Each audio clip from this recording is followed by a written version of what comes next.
ഇവൻ ആദ്യമൊക്കെ നല്ല വൃത്തിയിൽ എഴുതി ഒന്നും നല്ല വേഗം എഴുതലുണ്ട്. ഇവനെ ബാങ്കിലെല്ലാം കൂട്ടിപ്പോയപ്പോൾ അവൻ എന്ത് ചെയ്യും, മലയാളത്തിൽ തന്നു. പക്ഷെ ഞാൻ ഇംഗ്ലീഷിൽ തന്നെ എഴുതണമെന്ന് പറയുന്നത് കൊണ്ട് ഓൻ്റെ പേരെല്ലാം എഴുതി കൃത്യമായിട്ട് ഒപ്പിടും. പക്ഷേ ഇപ്പം എന്നാൽ അതിനൊന്നും ഒരു ഇതുമില്ല, ഒരു ബുക്ക് തൊടൂല. എത്ര നിർബന്ധിച്ചാലും മുന്നേ പറഞ്ഞ പോലെ എവിടെയും പോകണം എന്ന് കേട്ടാൽ ഓരോരോ കാര്യങ്ങൾ ചെയ്യും. അതേപോലെ തന്നെയാണ് ഇതും. ഇപ്പോൾ എഴുതാനുള്ള ശ്രമത്തിൽ കുറച്ച് വീണ്ടും തുടങ്ങി. ഇതാണ് ഒരു പേനയും ബുക്കും എടുത്ത് എന്നതാണ് എന്ന് പറയുമ്പോൾ എല്ലാം നോക്കുക. എന്നിട്ട് അത് ചെയ്യും.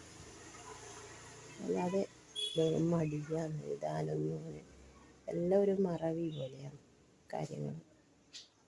അറിയിട്ടല്ല, അറിയുന്ന തന്നെയാണ് മുമ്പെല്ലാം ഹാൻഡ് റൈറ്റിംഗ് എല്ലാം നല്ല നല്ല വൃത്തിയുള്ള എഴുത്തായിരുന്നു. ഇപ്പോൾ പേന എടുക്കില്ല, അതിൻ്റെ ഭാഗമായിട്ട് തന്നെ എല്ലാം മറന്ന ഒരു കളിയാണ്. അതിനൊന്നും ഒരു മാറ്റം വേണമെന്ന്. ഇതെല്ലാം ഓൻ്റെ ചെടിയാണ്. ചെടിക്കെല്ലാം വെള്ളം നനക്കും ചെയ്യും.